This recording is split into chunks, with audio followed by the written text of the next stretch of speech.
You know, they call boxing the sweet science. It's a sport of unbelievable skill, pure heart, and just incredible discipline.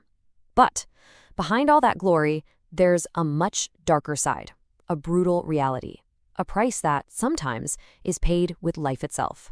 So today, we're going to dive into this really tough but super important topic. I mean, just let that sink in for a second. That single sentence, it's just chilling. It gets right to the heart of what we're talking about today. For some of these incredible athletes, that walk to the ring, it was a one-way trip. So, really, what is the true cost of boxing? That's the big question here. We're going to look at the stories of these fighters, the ones who paid the ultimate price. And look, the goal here isn't to tear down the sport. It's to really truly understand the profound risks these athletes take every single time they step through those ropes. Okay, so at the absolute core of all these tragedies is a medical term you've probably heard before, traumatic brain injury, or TBI. But let's be clear, this is not just a concussion. No, it's something way more catastrophic. It's when the brain takes such a hit that it swells up violently right against the inside of the skull. The damage becomes irreversible. This, right here, is the silent killer in the ring. All right, so let's start with the cases that are maybe the most shocking. The ones that happen right there, right in front of everyone. We're talking about a fighter collapsing mid-fight, or even just seconds after that final bell rings. Yeah, you can see it right here. You've got Hugo Santillán. He collapsed just waiting for the judge's decision. Then there's Randy Carver, who went down in the middle of a round for what seemed like no reason at all. And of course, the infamous, tragic story of Benny Kid Paret, who just took dozens and dozens of unanswered shots while he was pinned on the ropes. These are just harrowing moments where a fighter's body just gives out from the sheer punishment. And let's talk about Patrick Day. This guy was the real deal. I mean, the definition of a promising fighter. He was a New York Golden Gloves champ, a 2012 Olympic alternate. He had it all. But in 2019, during a fight, he got knocked down in the 10th round. And he never got back up.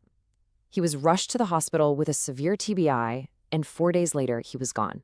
He was only 27 years old. And then there's Maxim Dadashev, a Russian boxer. He was just 28. In his fight, also in 2019, he was taking so much punishment that his own trainer, the legendary Buddy McGirt, had to throw in the towel. He was literally begging him to stop, trying to save his fighter. Dadashev actually walked out of the ring on his own, but he collapsed backstage. Even though his corner did everything they could to protect him, the damage was already done. He passed away a few days later. Okay, so those are the immediate, shocking moments. But the danger isn't always something you can see right away. Sometimes the deadliest opponent isn't the guy in the other corner. It's the invisible one, the trauma that waits, that doesn't show itself for hours or maybe even a whole day after the fight is over.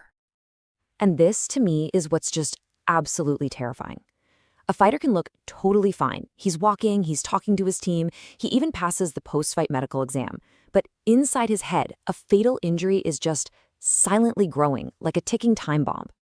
The story of Pedro Alcazar is just a textbook, chilling example of this. So look at this timeline. On June 22nd, 2002, he loses his world title fight. But he seems fine, he's coherent. He passes his medical exam. The very next day, he's in his Las Vegas hotel, getting ready to leave, and he just collapses. The doctors found it was severe, delayed brain trauma from the fight.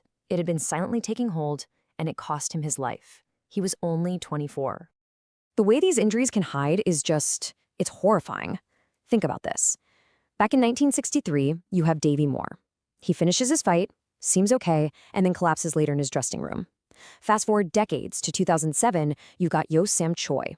He doesn't just finish his fight, he wins it, and as the ref is raising his hand in victory, he collapses. He later died. This is such a critical point, you guys. It doesn't matter if you win or lose, if you're on your feet or not. It offers absolutely zero guarantee that you're safe. So as awful as these stories are, some of them have had this unwanted legacy.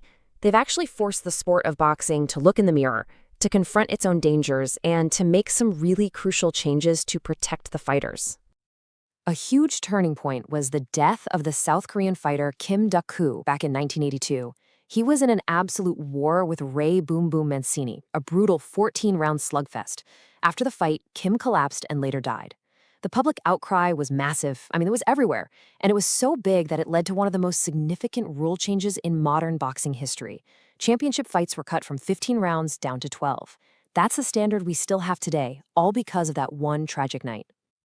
And this isn't a new problem, not by a long shot. We can go all the way back to 1930.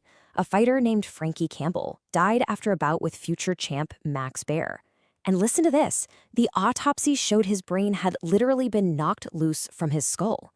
I mean, just imagine, that horrifying discovery forced some of the very first major safety reforms in the sport. It's why we started seeing more medical oversight, doctors at ringside, and a bigger push for referees to step in and stop a fight when a fighter is in trouble. But it's easy to get lost in the rules and the medical reports. We have to remember there is a massive human cost here. These tragedies, they don't just impact one person. They create these ripples of grief and trauma that can last a lifetime for everyone involved. I never meant to hurt anybody. All I ever wanted to do was win. Those are the words of Charles Conwell, the man who was in the ring with Patrick Day. He wrote that in a letter to Day's family. And it's a heartbreaking reminder, isn't it? These fighters go in there to compete, to win, not to cause this kind of irreparable harm.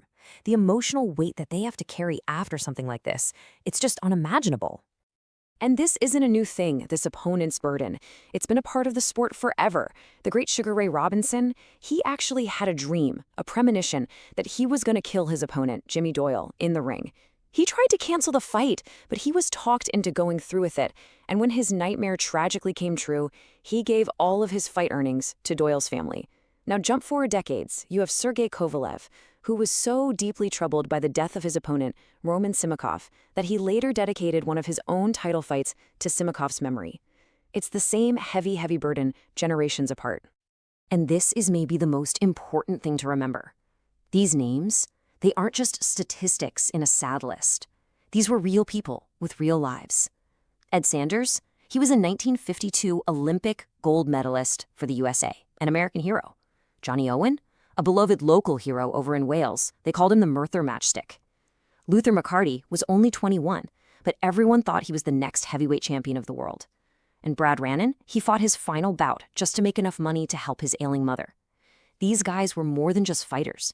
They were heroes, sons, and providers. So all of this leaves us with one last, very sobering question.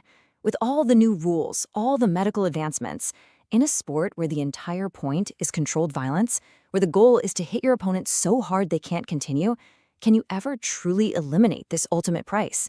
Can you ever make it completely safe? I don't have the answer, but it's something every single one of us, fans, fighters, promoters, officials, has to think about long after that final bell has rung.